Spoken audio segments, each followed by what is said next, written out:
My mom and sister called the cops on my 5-year-old daughter. I came back from a work trip a day early and found her sobbing in front of 2 officers. She was terrified, thinking the strange men were going to take her away. I didn't scream. I acted. A week later, they were the ones screaming. I came home a day early, not because I missed my kid or had some motherly sixth sense, just a canceled client meeting in Austin and a sudden free evening. I figured, why not take the night train, surprise Charlotte in the morning, maybe grab donuts on the way. And okay, maybe my stomach felt off, but that's basically my default setting when my mom's involved. The key turned quieter than usual, probably because I turned it slow, like I was bracing myself for something. I just didn't expect that something. 2 cops were standing in the living room, one scribbling in a notepad. The other, young, polite face, was crouched down, talking to my kid. My 5-year-old daughter, Charlotte, curled up on the edge of the couch, arms pinned to her sides, staring at the floor like she was waiting for a sentence. My mother, Phyllis, was looming nearby, with her arms crossed like a judge who already had the verdict. My sister Kendra was holding her daughter, Nora, who was sniffly and fake sobbing into her mom's shoulder. For a second, I thought maybe they were at the wrong house, like maybe they'd popped in to ask for directions. But then one officer looked up at me and said, "Good morning. You must be Mrs. Cross. Mallory, Charlotte's mother?" I nodded. "Yes, what's going on here?" He shifted slightly, positioning himself between me and Charlotte, not aggressively, just protectively. His tone softened. "Everything's all right. We were just responding to a call. There was a report of a dispute between children. One pushed the other. There was crying. We were told you were out of town, so we've been speaking with your mother and sister." I looked straight at my mother. "You called the police on a 5-year-old?" Kendra jumped in like I'd offended her. "She hit Nora. She fell and was crying really hard." "Right. Nora, who was currently working her way through a cracker and sneakily watching Charlotte like she'd won." Charlotte still hadn't looked up. Her little body was shaking.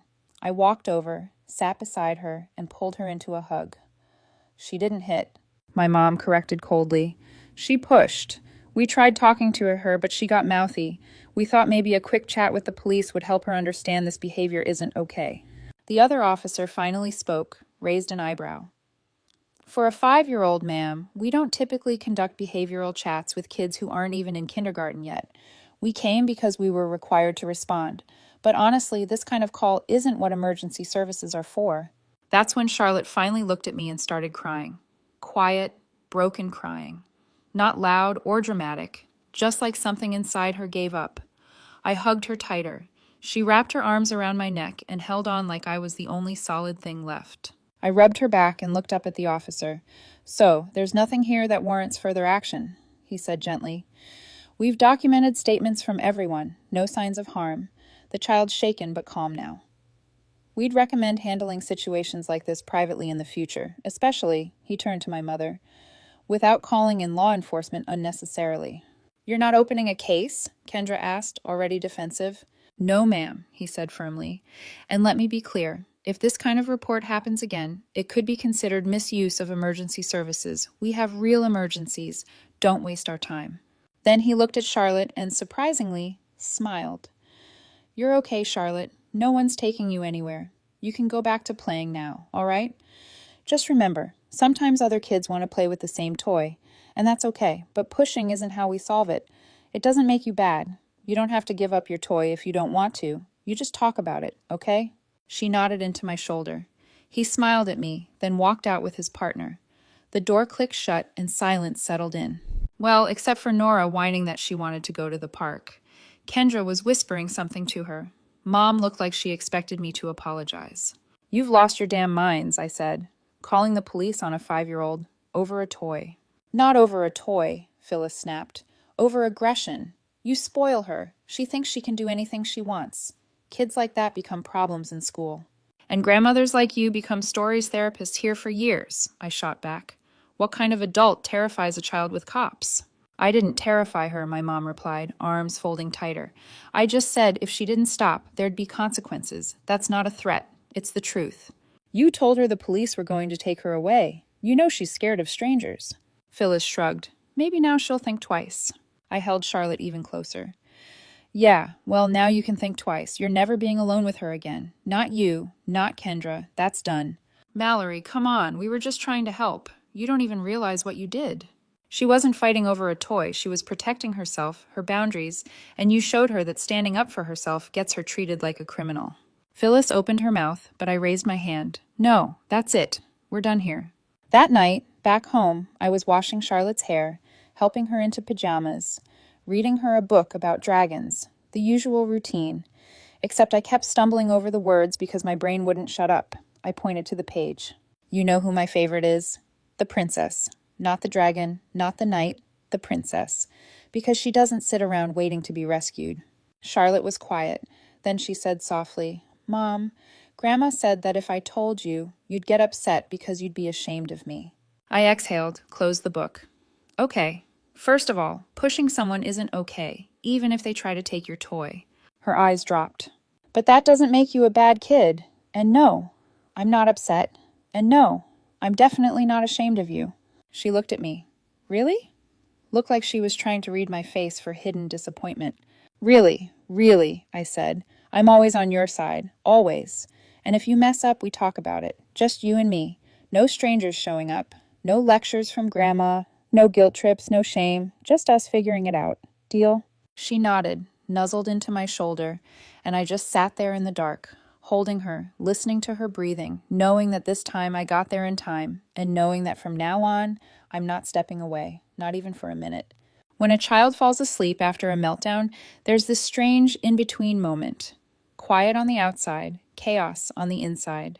Charlotte had her face buried in my shoulder, breathing softly, finally calm, and I just laid there, staring at the ceiling like it might hand me the answer to the question that had been gnawing at me all evening. How the hell did I ever think these people were safe enough to leave my daughter with? I grew up in that family. Standard childhood in the most emotionally barren sense. My mom, perfect makeup, frosty heart, she never yelled. Emotions were beneath her. Her catchphrase was, "Don't make a scene, behave with dignity." If I was upset, she didn't ask, "What happened?" She asked, "And what are you planning to do about it?" I had an older sister, Kendra. Everything about her was polished. Straight A's, perfect ponytails, color-coded personality. The one thing she lacked was a spine of her own. She learned to mirror Mom before she could even spell her name, always watching her like she was some instruction manual. How to act, think, breathe. I was the difficult one. Translation. I had opinions, spoke at the wrong times, thought too much, cried when things hurt, which in our house meant I was weak. My dad existed in the background, soft, warm, invisible. I think he loved us in his way, but he lived in the shadow of my mother. Sometimes he'd wink at me when she got especially unbearable. That was his version of solidarity, but he never stepped in. When I ran to my room crying, he didn't ask why, just brought hot cocoa. He was a life raft, not a shield. I left home at 19, took night classes, worked during the day, rented a shoebox apartment with a stunning view of a brick wall. I wanted to be a designer, so I became one. Now I'm 32, working as a UX designer for a small but steady company, remote gig, occasional business trips. I'm not rolling in cash, but I make enough. Charlotte came along when I was 27. Her dad had great shoulders and the emotional range of a kitchen sponge. He seemed solid at first. Then he started flinching when she cried at night. 6 months later, he was always working late. A year in, he was gone. The divorce was quiet. Now he mails child support and the occasional card with a wonky dinosaur sketch. Charlotte barely remembers him. So, with this not perfect but steady life, I let my mom back in.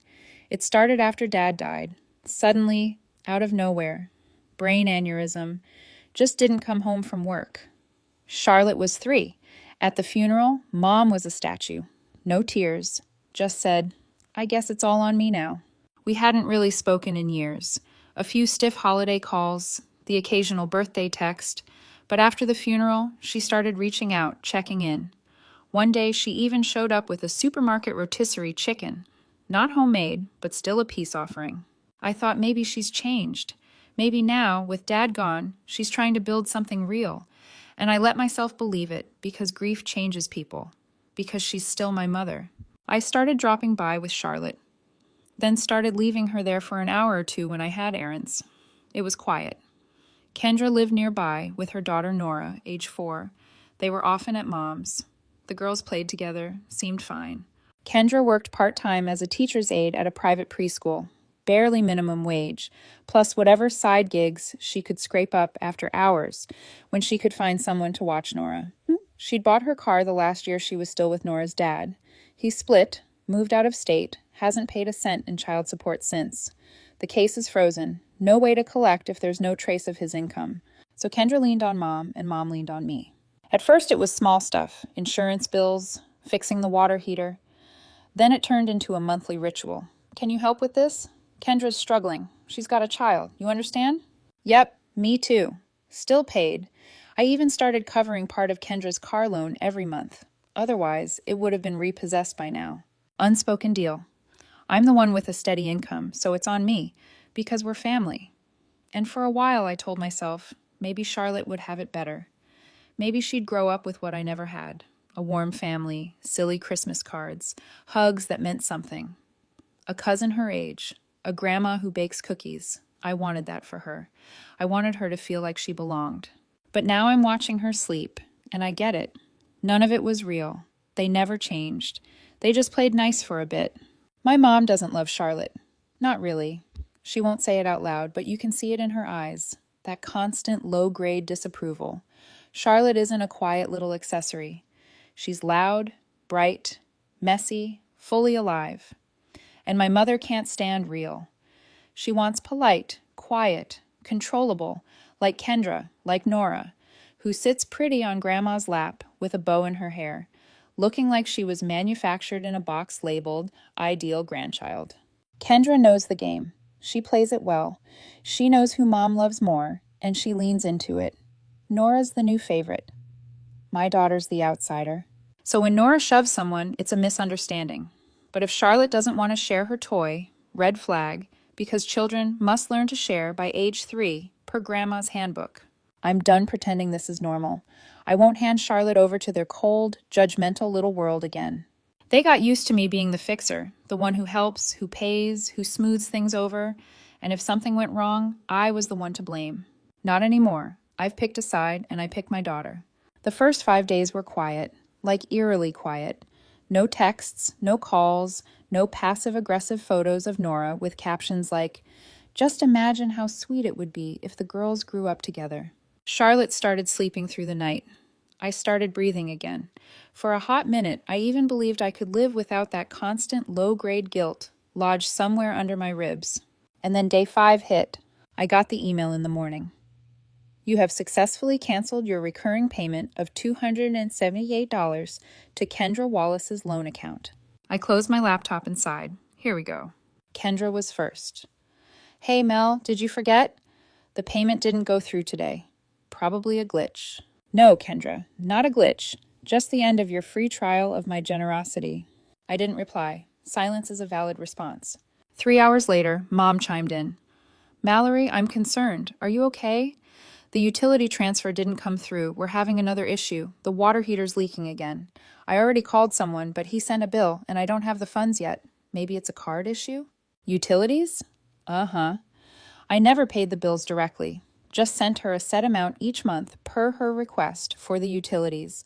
But every time it came with some story, broken meter, gas got shut off, this plumber's more expensive than the last one. It was obvious the stories were just decoys. The money was the point. I stopped asking questions. It was easier to throw $180 at it than play financial detective and end up feeling like a heartless monster. I didn't reply to her either, just canceled the auto pay on her health insurance too. Let her call Medicare or hell. The next day, they decided it was time to bring out the heavy artillery. Kendra showed up in person with Nora in tow. I was feeding Charlotte star-shaped mac and cheese. Nora stared at her plate like she hadn't seen food in days. We were just nearby, Kendra said, not making eye contact, and I thought maybe we should talk. Charlotte pressed herself into my side. There's nothing to talk about, I said, slicing cucumbers. Mel, come on. You know I don't have the kind of income you do. I've got a kid, and... She hesitated. And you've got Mom, and your daughter is her chosen one. You're doing just fine. She swallowed hard. Nora started sniffling. So you're really not going to help anymore? Kendra asked. Nope, and if you're hoping to guilt me using your kid, don't. She left without saying goodbye. A few hours later, Mom called. Is this your final decision? Yeah. So, you're just leaving us in a difficult position? No, I'm just no longer sponsoring your lifestyle. You're grown women. You'll manage. This is petty, punishing the whole family over one misunderstanding. That wasn't a misunderstanding. That was police involvement in a toddler tantrum. You know exactly what it was. You're exaggerating. And you're minimizing. Doesn't work anymore. I'm done. Well, she said, don't be surprised when there are consequences. Ooh, what consequences exactly? That you'll boycott Thanksgiving dinner, where I'm already the only one who cooks? Terrifying. Later that night, Kendra sent one more message. Sorry I came by. We're just in a really tough spot. I thought you still wanted Nora to have an aunt, for Charlotte to have a cousin. But I guess that doesn't matter to you. It does matter. It matters that my daughter has people who are safe, kind, who don't smile while dialing the cops because she picked a doll from the wrong bin. I didn't answer. I just hugged Charlotte when she asked if she could draw a rainbow on the wall. Of course, I said, as long as it's in your room. She ran off for her markers. And I sat there in the kitchen with a half-eaten bowl of stars, a bunch of canceled autopays, and this weird, unfamiliar feeling in my chest. Relief. 5 years I spent bending over backward for people who treated my child like an afterthought. Now everything's finally where it should be. They're going to struggle, but me? Not anymore. About a week after the 5th, aka the day they didn't get their money, the real fun began. I went to pick up Charlotte from preschool like I always did. 4 o'clock sharp, gummy bears in my coat pocket, her favorite kind. But this time, the usual warm smiles from the other parents were replaced with sideways glances and whispers. One of the PTA queens acted like she didn't even see me, which was funny considering she's usually glued to my side for small talk about gluten-free lunch hacks. When I stepped into the coat room, a few moms were chatting animatedly until I walked in. Then, silence, like someone hit mute. A couple of them, Kim with her ever-present Stanley tumbler and Leslie, the Pinterest braid queen, looked at me like I'd shown up to snatch their kids, not my own. Hey, Mallory, one of them said eventually, giving me a tight, awkward smile. Everything okay with you guys? Translation, we were just talking about you, and now we don't know where to look. Great, thanks, I said, helping Charlotte zip up her coat. She pressed against me, quiet as a mouse. It's just, she glanced at the others. We, got this message, anonymous, about some incident with the police. Something about Charlotte having, how did it put it, anger issues. I took a deep breath, the kind of breath you take when your first instinct is to say, why the hell are you gossiping about a 5-year-old? But instead, I went with option B, calm. Interesting. And who exactly sent this? There was no name, just an email and screenshots. A piece of what looked like a police report, supposedly. Supposedly, I repeated. And you believed it. They looked at each other. Their silence said more than any words. Right then, Miss Sanders, the lead teacher, came out from the classroom. She had the look of someone who didn't want to be involved but was legally required to care. Mallory, can I speak with you for a moment? We stepped aside. Charlotte stayed by her cubby, twisting her mitten between her fingers. There's no problem with Charlotte, she said immediately. She's kind, cooperative, social. If anyone's snatching toys, it's not her. Then what's this about? 2 parents approached me today. One of them was actually concerned whether their child was safe being in the same group as her. I tried to smile. It didn't go well. Any idea where they got their info?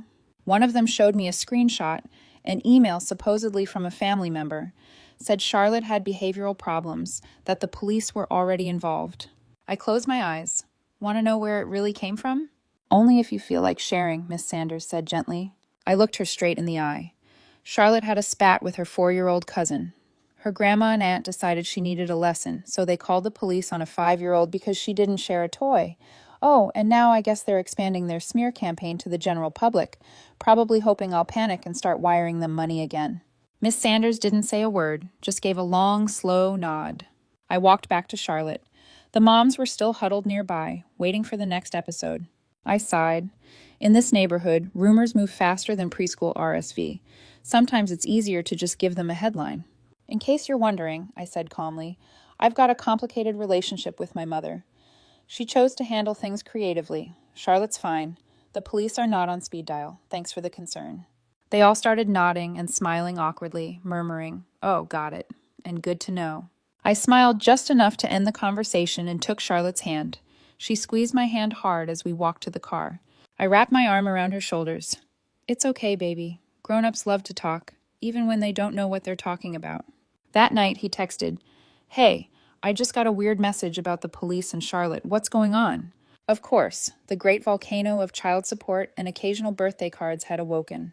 I sighed and replied, My mom called the police because Charlotte pushed her cousin. Sounds crazy. That's because it is. Cops showed up, saw two little girls in princess dresses, drank a bottle of water, and left. Everything's fine. He called. Wait, is that seriously what happened? If I wanted to write a drama, I'd go with something flashier, maybe a house fire or a puppet trial. I just don't know if I should step in. Maybe she'd be better off with her father. I almost laughed. Really? You step in? You've spent 5 years toggling between sending a gift and forgetting her birthday. Well, I do pay child support. A payment doesn't make you a parent. You want to step up? Do it. Want to fight for custody? Good luck. But let's be honest, you don't know her, and she doesn't know you. If one anonymous message made you this reactive, maybe start by Googling emotional manipulation. I'm just concerned. Then be concerned consistently, silently. At least that'd show some stability. He hung up. The next day, Kendra was waiting for me, standing by the preschool gates like a therapist with boundary issues. Nora was with her. You serious right now, Mallory? Nice to see you too, Kendra. How's your evening? This isn't mature. You just stopped helping, no warning. Oh, and you gave me a heads up when you called the cops on my 5-year-old? She rolled her eyes. That was Mom, her call. And what were you doing? Baking muffins? You stood there and nodded along, or egged her on. Either way, not innocent. She sighed. Mom and I aren't even speaking anymore because of you. You blew up the family. Me? I ruined the little club you built without me for 10 years. The one I was only invited to when you needed cash and a free babysitter. You're just being vindictive. I'm protecting my daughter, something you forgot to do. Kendra looked down. I exhaled. You're a mom too, Kendra. Imagine if someone used your kid to make a point. If Nora was sitting alone, shaking, and you had no idea, how would you feel? She didn't say anything, just took Nora's hand and walked away. Charlotte saw the whole thing. She looked up at me and asked quietly, Are they not coming anymore? I knelt down beside her. No, sweetie, they're not. And if they ever try, I'll protect you, I promise. A few days later, I showed up at preschool a little early and asked to speak with the director. We stepped into her office. I closed the door behind me and laid it all out. No sugarcoating. The police call. The grandmother who thinks parenting is a medieval inquisition. The smear campaign in the parent chat. How my 5-year-old had to cling to me like I was her life raft. I'm really sorry you've been through all that, she said when I finished. I hear you. No one except pre-approved contacts will be allowed near your daughter. Would you like that in writing? Yes, please. And no baby talk, no fake sweet voices, no give auntie a kiss, nothing. 0 access. She nodded. We'll follow protocol. I'll also brief the teachers in case either of them shows up at the door. Thank you. And if any of the other parents ask, feel free to say it's a safety issue. No details. I walked out of there feeling like I'd just cleaned the kitchen after a pot of milk exploded on the stove. Not perfect, but not sticky anymore. The next day, I filed for a temporary restraining order, straight through the court website, just like online shopping. Pick your quantity. 2. List the reason. Attach screenshots. Estimated delivery, 5 business days. They got the papers on Thursday. I know because that day, for the first time in forever, no texts, no calls, no doorstep performances with wide-eyed children. Just peace. Real, actual peace. That evening, Charlotte and I had ice cream. She chose vanilla. I picked salted caramel, because after filing court paperwork, your caramel has to be salted. She was drawing a rainbow on her wall. Yes, I let her. In her room only, pencils only, no ceiling murals. Mama, can I draw a dragon too? Of course, but he has to be nice. He's going to protect the rainbow, she said, and ran off to grab her green marker. I watched her go, curled up in my chair with a throw blanket and tea. And for the first time in a long time, I wasn't scared. No calls, no surprises, no guilt bombs, no one knocking, demanding, guilting, or gaslighting. They can be mad. They can write long, passive-aggressive monologues. They can tell extended family what an ungrateful daughter I am. I don't have to be the good one anymore. I just have to be her mother, and I'm on her side always. A month later, Kendra missed another car payment and texted Mom. If they repossess it, I literally can't work. Mom forwarded it to me. I didn't respond. Months passed. The bank took the car. Kendra now walks to her evening gigs and begs the neighbor to babysit Nora as a favor. Mom sends me texts about her routine checkups, her sky-high utility bills, and how the system is unfair and won't cover her insurance. I don't answer. I'm no longer the family emergency fund, no longer the one who understands. Let them figure it out or not. Either way, it's no longer my job. Meanwhile, Charlotte learned the alphabet, mastered French braids, and started believing again that home is a safe place. We put glow-in-the-dark stars on her ceiling, made pancakes for dinner, and cracked up over cartoons. I finally got it. Family isn't who you owe. It's who holds your hand, not your throat. Thanks for sticking around and listening to my story. I'm genuinely curious. What do you think? Did I do the right thing, or maybe I waited too long to act? Drop your thoughts in the comments. And if this story hit home, go ahead and subscribe. There's more where that came.